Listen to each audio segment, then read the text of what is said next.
درېږه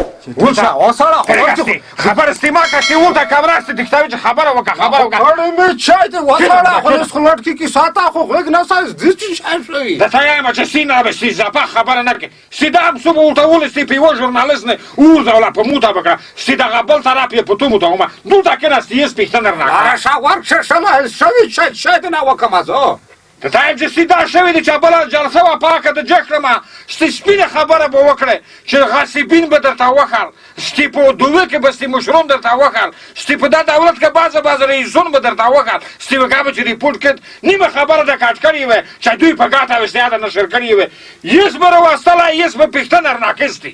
چې کیمه پوښتنه وي سپینه خبره کم نه بیا وکول یا غړه سپینه کیسه ترخې دې سپینه به بیا ونه که چې پوښتنه دې نه وکړه زه درته وایم چې ستی خولې سره لوس وره ستی کم د نشګومه ستی پوښتنه رانکه زړه به ډاک دی نه خدای تو سخلتا داسه نزنه مشول خلاص پښترا دې نه وکم شایتون ولا پدر درمه ولته موټلینه وطن ولدي دوا کسل بغان زړه وای دا ته په فکر بیا دا خور دا چې تو سې کوي ستی خدا پښتنه ستی موږ ستی دا د خټه کې د ستی اشاره وکړه چې بیا مو خبره ستی رادیو د تلویزیون نه کاټ نه کوي دا ستی رښتیا خبره ده چې ستی په کومه کې چې بدای جوړیږي دا بعضه مشهور ستی ګوته پکې لاري ستی ته وایي چې سرګې سرګې پکې لاري ځکه ګوته پکې لاري چې ستی کچېرې که دا دوا خاش وه ستی دخل خونه ته خو ستی بیا غم جوړ شو ځکه چې نه به یړه وي ستی نه به غوړي وي ستی نه به دا چنه مامیز وي ستی نه به دا سرې کالینې مجري وي په دا کې ستی دوی ګاټه دو دا د رښتیا خبره وکړه یس دا خال ښه دی که نه دی ښه زه درته وایم چې ستی دغه ځینې مشرونو نه خس ویره وخواست خال تر پزې تر روغولي ستی داسې چې کټې وطنولې دي نامشر چې ته یې ستی په کیر کې که نه خلک هر سړی درځي ولدا به پوښتنه نه کوو تو چې په بازور هوټل کې کټا وطنولې ستی ستی ته څه وایې چې دا ښه مشر دی که بده زه چې دنه ستی بل بکوره مشر نشته خو بیا ته بل څه فکر دی نیګړه چې دا زنه چارواکي دا مشرون غوړي دی ته څه په کورتو چې دغه مشرون غوړي که مشرون غوړي چې خلک پر جمع کېږي داسې خبره سي داسې د تانې چې داسې ذوبینه ستی متعکس زه به ځواب درکومه دا خبره دې ستی رښتیا وکړه چارواکي نه به دا هیله دو چې په کل یې کوم که مشرون رو نه غوړي چې دوی کومونه په منځ کې به دې جوړوي دا دیوه خبره ستی ستی بله دغه چې په دا قومه کې داسې مشرون شته چې دوی مسلمانو منځ ته چې ورشي ستی خیر کسه وکړو ای شر کسه ولچوي ستی دا بعضې چارواکي نه به دا هیله دو چې دا ځینې مشرون دغه ادارې ته مار غوړل ښایي که بکوره نه که بکوره ده نه وکړم یا ګړی وه بله پوښتنه باب کې وکړمه دا زنه زیاته چې دا مرسته روشي څه یې چې دغه په صحیح طریقه وشي که چېرې یله دلاب کې درېمي دا څرګې کیسه ده عینه داسې درته وایم چې یې ښه په سیخ یې سي دا پوښتنه مو کړې مو چې مونه به ته داسې پوښتنه کې سي زه به زوبینه درکوم دا مرسته چې وشرای کېږي سي دا مرسته نیمه واسطهدارونو ته جیبې ته لویږي سته نیمه یغه خلک چې هغه کیم مسؤلدور دی هغه په څنګ کې ګوانډیون دی هغه ته ستی جیبې ته لویږي سته درېیمه ښځه مستحقینه ته لویږي سي په دا کې زنه زویه که جاپا وینمه خو دا خو کسه یې نشریږي دا کیسه بیا بې ځواب ووایه ستی دا کیسه درته کومه سي چې یورګه روغلم دلته ته کېنستم ستی وړ اکثر څه نشر که ستی دغه خو داسې دی چې ځینې داسې خلک وي چې الهي اپات پر غولی وي ستی تویینه پر غولی وي کیرینه تر لاندې وي ستی چا ویلکې جلکۍ تر خور لوندې وي ستی چا مولینه اوبه وړې وي ستی دا حق خو دغه دی دا دیوه خبره بله ستی داسې دو چې کیم خور غریب وي ستی ورویلې که ستی داسې خو نه کېږي چې روشه دا بیا بازی دی ستی روشه دی میږي کزای دی ستی روشه دا ستی میخوریه دی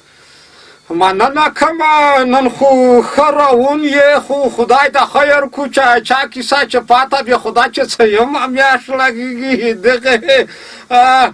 څه فکر لرئ چې په دغه بازور کې چې دا ګاڼه ګیڼه زیوته د خلک رش زیوتی دا څه علت دی دا څه کیسه ده ستی دا په دغه زنه خلکه کې ستی دومره ټکی سي خیا نشته پکې ځکه چې ستی اوس په بازور کې یار د کاندور دوه مټر دي په یوه مټر کې خپله د کاندور رسي په بل مټر کې ستی وړه ویل کې پسر مکتب ته ولګې مټاره د کونه مغدا ستی وې ته ویلوړ ستی ته مټاره ویلوړ د کور خدای فکریا ونیو ستی مټار دی په یله په سړک په ژی نه ودروه پیاده رو ته د پټۍ روایستی نو بېرېبار څه نه زیاتېږي نو ته څه عیب دا کې یه دقیقه حال یار چی شاید دغه څه پټوي دی که ایښي وي که مسئول چارواکي شته چې دغه نه لره کو که چېرې تو یې مسئول چارواکی کم یې د مسئول شې ته به د ښار سره څه شی وکړې څه ستې زه به دا وکړم چې ستې په بازور کې پارکینګونه جوړ شوي دي ستې ته بیا هم چې موټر د پارکینګ کې ودروه لاس شل روپۍ ورځې ورکوه دا د یوه خبره دکاندور سره به څه وکړې چې دکاندور ته به دا ښه کیسه دوستي دکاندور ته به ووایم چې پیاده رو خوښی که چې نه یې خوښی کوې به 15,000 نقد جریمه ورکوم چې پیاده رو خلکو ته خوښیږي که خوښی نه که 15,000 روپۍ به وروړي یوه ورځ چې جریمه کم چې بله ورځ جریمه کم چې موټر تر پنچر کم یاره به خپله خلوص یواله به بري برجوتېږي مننه کوم اول خو میبینه سلام اپ کې ویر وای خیس قدرمن لیدونکي خیس تلویزیون داسې په تېښته کې نیولی یم وایي چې بله ورځ د په غونډه کې کلیپ دا که کیسې درنه وخوستې بیا د نشر نه کړه وایي چې کسان دو چې یا مو په توخو ورړول یې نه وي یا د په موړول یې نه وي چې مو کیسې د نشر نه وي اول خو یې ساتو څه ته ښه راغلاست وایم بیا په دا هیله چې د کیسې خواښې شوي وي رسختا یا په مخ د دا کیسه دو چې څه ته فکر کا انانسر صاحب ډېره حوصله وکړه ستې ټوله ډېره مننه کنه ستې هم صبح دنه ورځوله بله دا خبره ده چې ستې په دا خیز کې ستې داسې خلک شته چې ګوته ځي نه لري ګوته ځي چې ګوته پکې کېږدي ستې زنه زنه خلکه ورته نومرې وخوستې یوه کیسه ته مو تا پر زړه کړه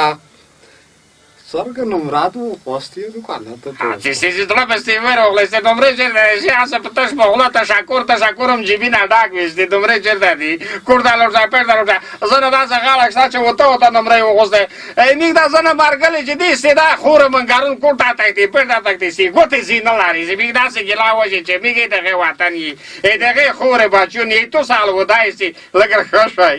خدای دا وکړو ځان چې دا سختي ډېره دغې وایو پره د نمرانه د وخوستې په وپیه د مایس مننه دې نه کومه مشره صاحب نوم خو درته معلوم نه و په سړک کې در ونیو پاته نرته لاګي قدرمنه د کیسې خدای دا وکړو چې په توسن د باده نه وي لګېدلې په موږ خو بیخي باده نه دي لګېدلې ځکه چې وړی ښې کیسې وکړه حقیقت یې ووایه بس خدای دې نمره چښتن که امین خدای دې تو سره هغه خال د خدای نمره چښتن کې چې په ګوته ځي نه لري دلته په حکومت کې وظیفې لري وایي چې انکې خلغونه استې پسې پسې ویستې ودانه 10,000 روپۍ کرکریا پرې کوي استې وله غوړي نشته بوره نشته استې دا زنه د وټاکېږي دا ورته نمرې چې وخوځي استې بل ورته چې داسې سولینه کرڅم که چېرې د داسې سولینه وکړه چې استې نشرول نه استې بیا موته چې غږ ونه کړې ورڅه په مخ د ښه خو نمره خو وایي مانا چې نه ته ووایې چې څه یاب لامباردو مننه کومه قدرمنه لیدونکي اورېدونکي میز یې د غېږې پیراو بیا چې زه ګلبشر خان دی و د داسې نامعلوم کاس چې تو څه ته حاضرېږم یغه پیرم په لویو مهربان